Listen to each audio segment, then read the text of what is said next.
Doctor साहब, महाकुंभ मेले को लेकर लगातार सवाल उठ रहा है। जिस तरह से आजाद समाज पार्टी के राष्ट्रीय अध्यक्ष चंद्रशेखर आजाद जी ने कहा कि जो लोग पाप किए हैं वो अपना पाप धुलने कुंभ जाएंगे। हम लोग ना पाप किए हैं, ना पाप धुलने कुंभ जाएंगे, जिसका समर्थन तमाम जगत गुरु शंकराचार्य ने भी किया। इसको कैसे देखते हैं, क्या कहेंगे? सत्य कहा उन्होंने। जो पाप किए हैं वो धुलने जाएंगे, बाकी आस्था का विषय है। कुंभ का केवल राजनीतिकरण किया जा रहा है, प्रचार प्रसार ज्यादा किया जा रहा है। करोड़ों अरबों का बजट है, उसमें बंदर बांट हो रहा है, तमाम घपलेबाजी है उसमें। और जो है उसको लूट रहे हैं, धन को सही से कहीं उपयोग नहीं हो पा रहा है। तो इसलिए कुंभ आस्था का विषय है। क्या पहले कुंभ नहीं हुआ करता था? कांग्रेस की सरकार थी तब भी कुंभ हुआ, अखिलेश की सरकार थी तब भी कुंभ हुआ, महाकुंभ हुआ, बढ़िया आयोजन हुआ, तमाम देश विदेश से सैलानी आए और अच्छे से संपन्न हुआ, कहीं किसी प्रकार का कोई विवाद नहीं है। लेकिन आज भाजपा सरकार के लोग राजनीतिक अपना हथकंडा सेकने के लिए तमाम प्रकार के बयानबाजी करते हैं कि कुंभ ऐसा नहीं। आज 12 साल के बाद इनको याद आ रहा है कि कुंभ में भगदड़ मच गई थी। अरे भगदड़ तो वहां मचती थी जहां ट्रेन ट्रेन रेलवे प्लेटफार्म पर मची थी, वहां भीड़ ज्यादा हो गई थी। ट्रेन आ गई थी तो ऑटोमेटिक भगदड़ मच गई, तो घटनाएं घट गई। तो ऐसी घटनाएं तो तमाम हुआ करती हैं। अभी जो है कल परसों की बात है, खीरी में कहीं जो है पूरा बिल्डिंग ही गिर गई, धराशायी हो गई। तो ये सब तमाम चीजें हैं जो घोटाला और तमाम प्रकार के बंदरबाट और लूट जो विभागों में बची हुई है, उसी का उदाहरण है। कहीं पुल गिर रहा है, कहीं बिल्डिंग गिर रही है, कहीं लूट मची हुई है। तो इस प्रकार से लूट ना किया। धर्म को धर्म है, धर्म को प्रयागराज महाकुंभ धर्म है और उसका आस्था है। आस्था को आस्था ही बनाए रखा जाए, इसको किसी पार्टी और राजनीति से नहीं जोड़ना चाहिए, क्योंकि ये सदियों से चला चला आ रहा है।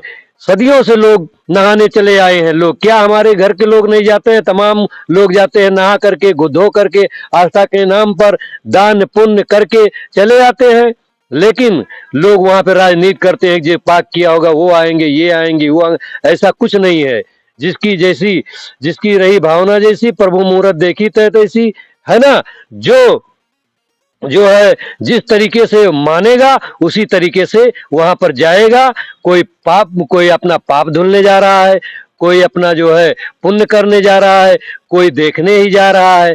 तो इसलिए ये आस्था का विषय है, आस्था ही रहने दिया जाए, इस पर राजनीति ना करें तो बहुत अच्छा है। जिस तरह से भाजपा सरकार के मंत्री ने 1700 करोड़ रुपए घोटाले का आरोप अपने ही सरकार पे लगाया है, क्या कहेंगे?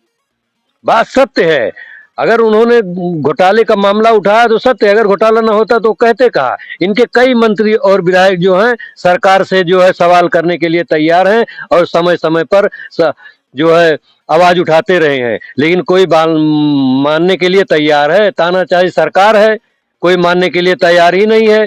कोई कुछ कहता है, कोई कुछ कहता है, लेकिन जो है कोई मानने को तैयार है? कोई भी कितना भ्रष्टाचार कर ले, अयोध्या में नहीं भ्रष्टाचार है? कम से कम 250 करोड़ का भ्रष्टाचार है। राम मंदिर से लेकर के और पूरा जो है रामपथ बना हुआ सादरगंज तक कम से कम 20 जगह बरसात में धंस गई थी, तुरंत उसको बनाने का काम किया था। एक एक 1.5 करोड़ 2.5 करोड़ रुपए लगा 1 किलोमीटर बनाने सड़क में। क्या मानक के अनुसार ये सड़क बनी हुई है?